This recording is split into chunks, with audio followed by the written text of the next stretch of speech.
In Ho Chi Minh, we can see the impacts of globalization taking place from the expansion of businesses there. However, in rural provinces such as Ban Che, clear-cut differences can be seen. One such example can be seen from the household that we visited. The residents there have to use a makeshift water catchment system to collect rainwater for their daily usage, as there isn't a proper tap water piping system they can use to access water.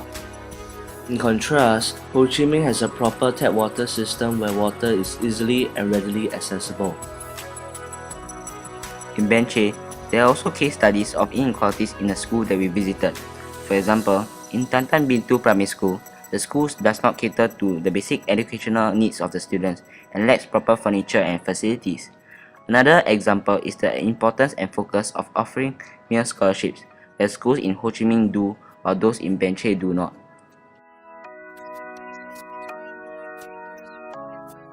In your current school, you are at a university, right? Yeah. Do they provide scholarships or like? Yeah, they provide many scholarships. Thank you. But then in your old village, do the schools provide scholarships over there, or is very hard to get? No scholarship. No scholarship. Old village, was there a very competitive drive for education? No. So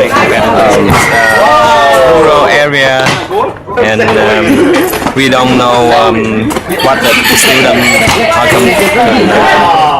are competing in this city. So we just study to go into university. okay. That's not much competitive. Yeah. Was there much government help in your village? Yes, they have a scholarship for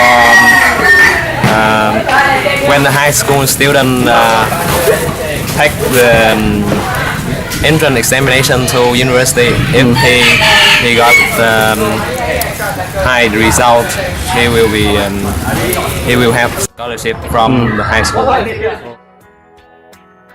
The principal mentioned about the Sunflower Fund, which is a charitable organization that improves the facilities in the school as government help is insufficient. Apart from that, the teacher-to-student ratio is 27 to 520, which leads to an inconducive learning environment. It also wears the teachers out.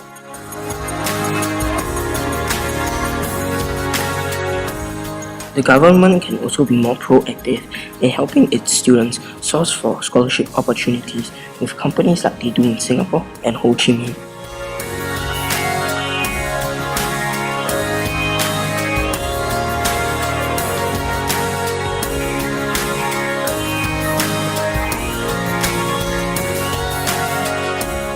To close the inequality gap between Ho Chi Minh and rural areas such as Ban Che, the government must devote more of its funding to more rural areas and encourage more people to set up businesses.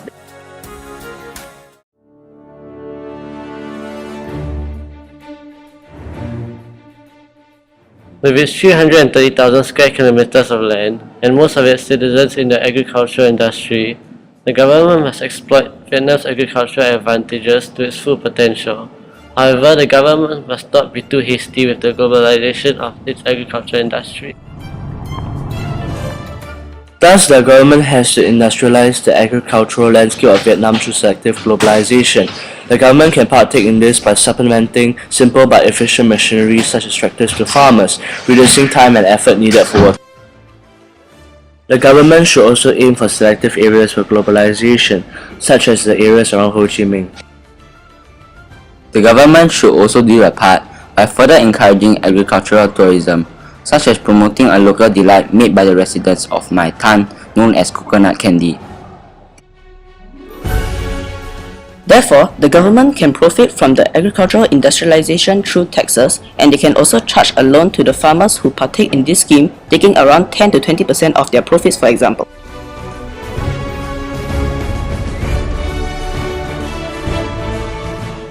The government can also use the funds gathered to improve school facilities, such as construction or upgrading of schools. The government can also use these funds to improve the state of education in Vietnam, such as hiring more teachers or improving teaching benefits, and encouraging them to stay dedicated to their jobs.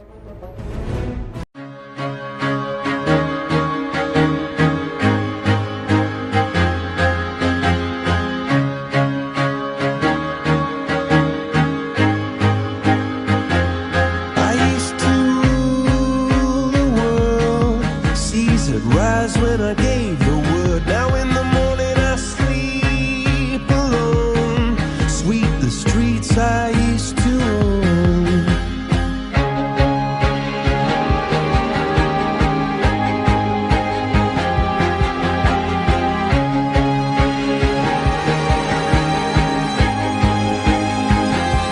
I used to roll the dice, in a field outside of town. We could always